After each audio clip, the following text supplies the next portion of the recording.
Leaders from the ruling Jubilee coalition and the opposition under the National Super Alliance have in the past few weeks intensified their campaigns in a bid to consolidate their support bases ahead of this year's poll.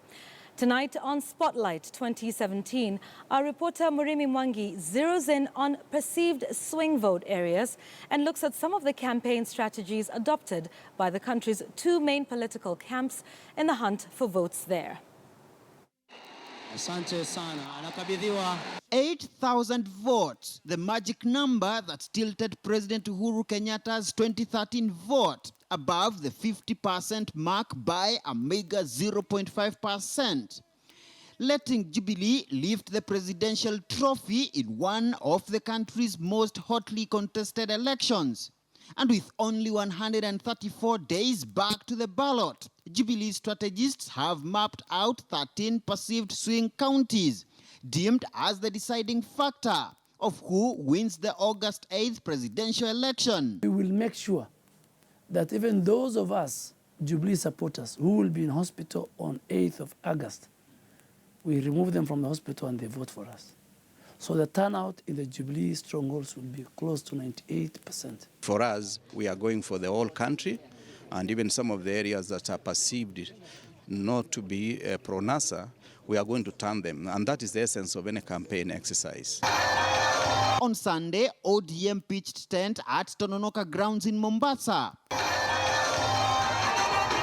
Barely a week after a Jubilee rally at the same venue, while the Jubilee Brigade camped in Malindi barely days after similar separate campaigns there by Wiper and ODM, a counter-strategy which appears to have been adopted by Wiper, which pitched tent in Gusii land, less than a week after President Kenyatta's tour of the region.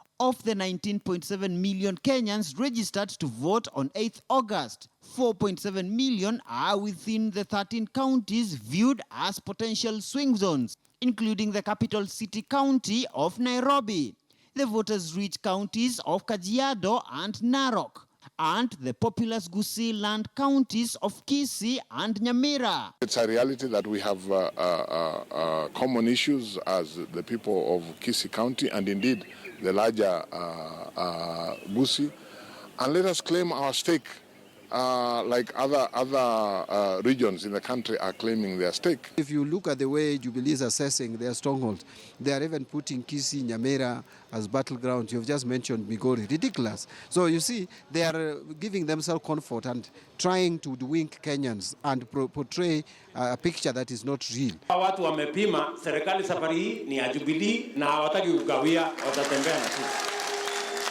Ama ni namna gani?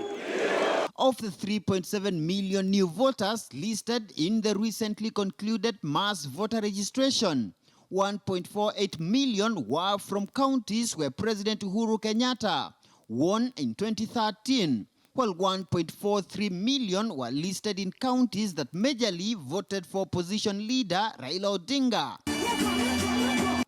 Key Jubilee strategists are banking on another round one win on 8th August.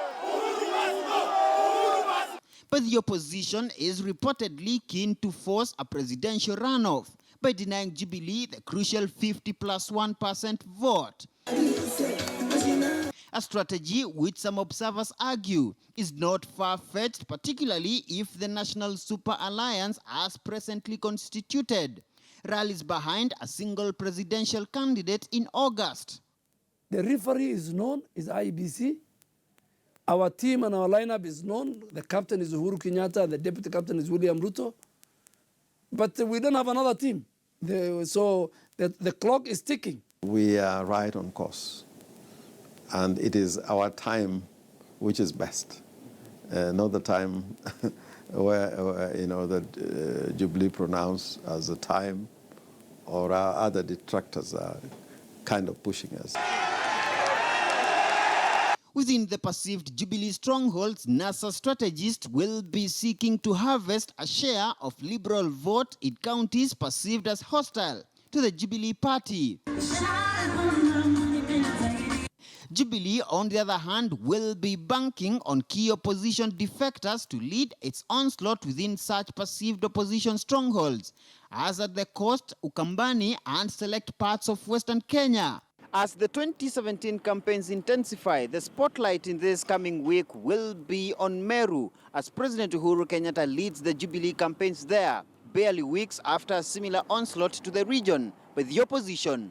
Murimi Mwangi, KTN News in Nairobi.